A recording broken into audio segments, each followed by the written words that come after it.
Today, Mom and Madison are getting ready to go outside. All right, let's get a jacket. Can you get one that's in your closet? Because this one's not going to be warm enough, okay?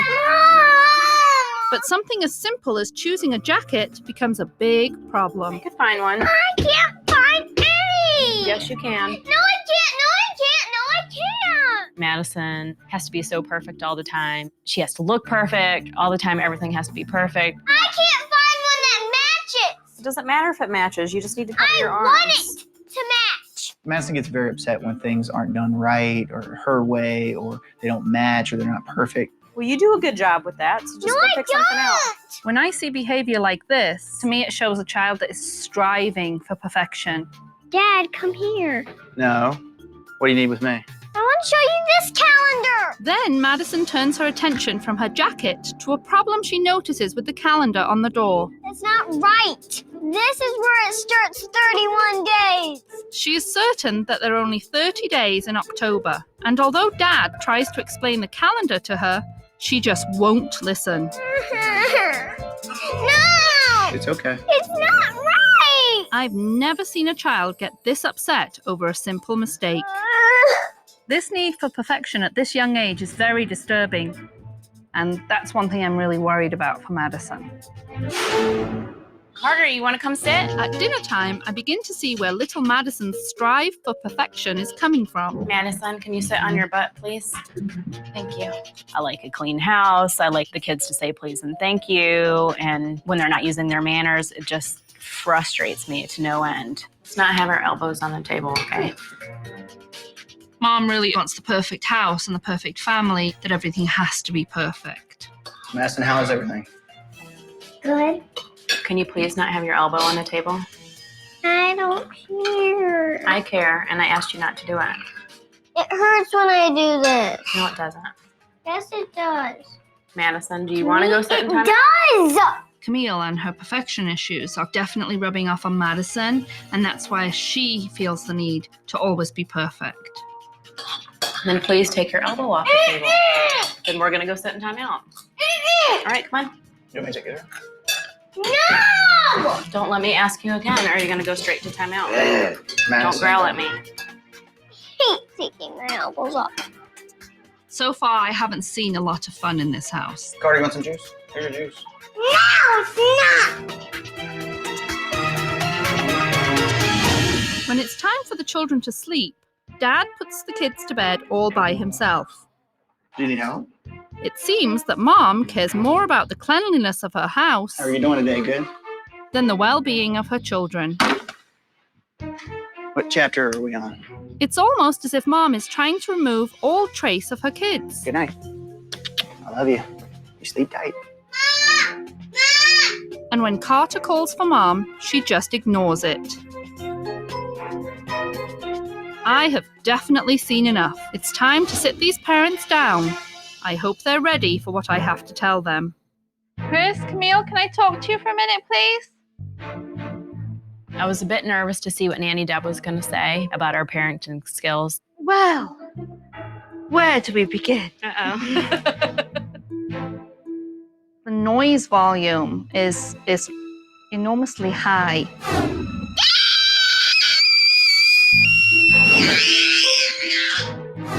The biggest problem I see in general is right now you have a 7-year-old and a 2.5-year-old who are running this family. I was very much taken off guard. I think sometimes they're just looking for attention. Carter and Madison both have very big anger issues. No, it's not! I can't find one that matches! It doesn't matter if it matches. You just need to cover your I arms. want it to match! Madison's is quite extreme for her age. Carter, a lot of 2-year-olds, you expect certain behaviors. Definitely disagreed with Nanny Deb saying that Madison and Carter have anger issues. Another thing with Madison, obviously, is that she has to be right all the time. It's okay. It's not right! Everything is perfect. She has to look perfect. Her things in her room have to be perfect. All the time, everything has to be perfect. But this week, it's going to be something we have to get to the bottom of, because those are the children that end up with extreme problems. I would be devastated if something like that happened to Madison. That's a serious issue. She has been set up to have to be perfect. I wonder if Camille's need for order around the house might drive some of Madison's behavior. It's an emotional roller coaster this week. It's a very draining experience. I'm going to come in the morning. I'm going to have all the tools in place. We'll go over everything.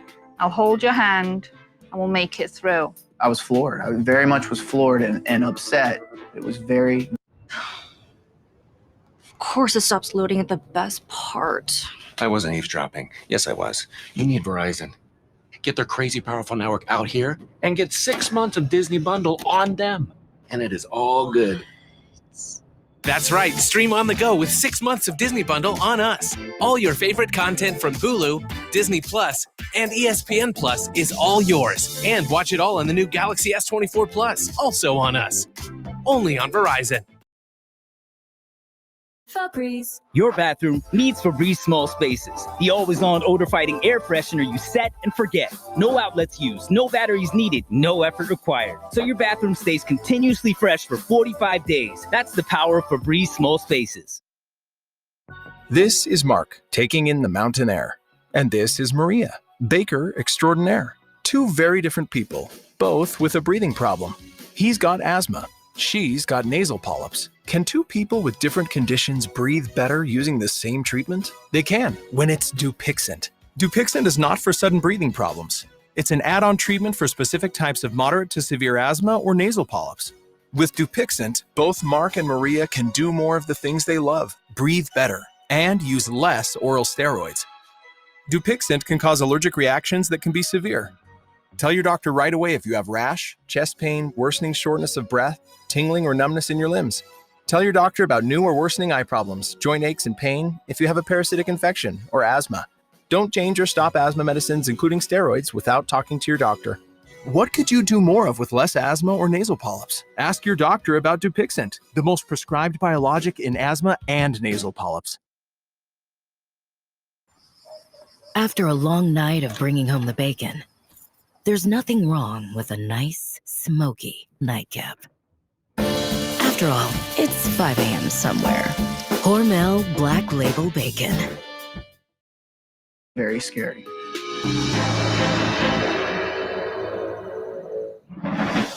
After yesterday's observation, the problems in the Keffer household are clear. Mom needs to stop expecting these kids to be perfect. Good morning. And Dad needs to spend more time communicating with his kids. Come sit down. I have some things to show you. I was a bit nervous to see what Nanny Deb was going to say. I'm going to be in trouble. First things first, I have my nanny book. I was actually kind of anxious to hear the rules because it could get ugly.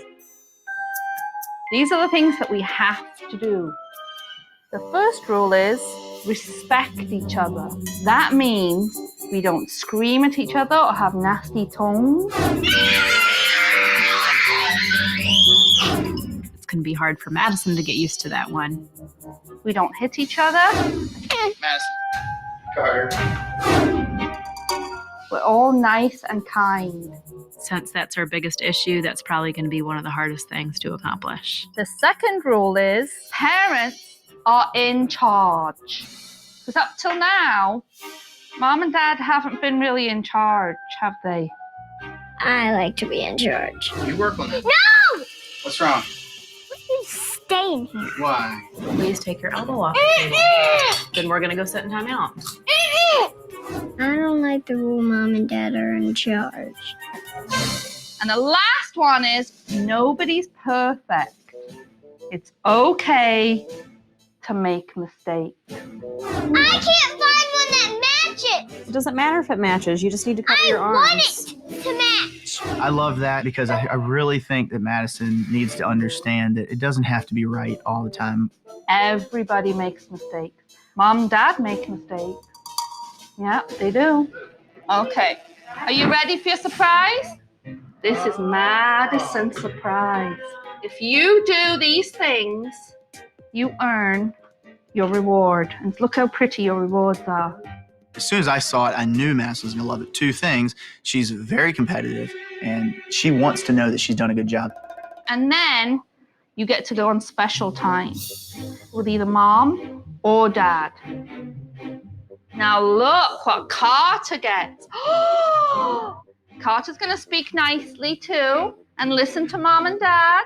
I don't think that Carter really gets the concept of the reward board. He thought it was playtime. Okay, so everybody understands? You're gonna earn them, you're gonna work really hard today. I was very much overwhelmed. Not sure, how it's gonna work. After giving the family their new set of rules, the kids got right to work helping out mom. All right, clean it up. Get it. Good job, Carter. He gets a sticker for picking up his toys. All right, let's go get a sticker for cleaning up the toys. Let's go get a sticker. Good job, Carter. Yeah, you did it! Give me 5. Having her watch us is a little awkward. I'm not used to having someone follow me around. Even though mom seemed hesitant, Madison seemed especially enthusiastic about the positive reinforcement she was receiving. And the reward boards were quickly filling up. All right, let's go get that game.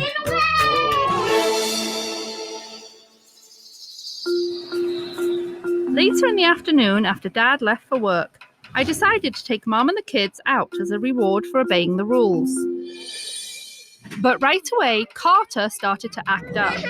Of course, Carter resisted the high chair and didn't want to get in and screamed and fussed. Can you sit in this chair on your butt?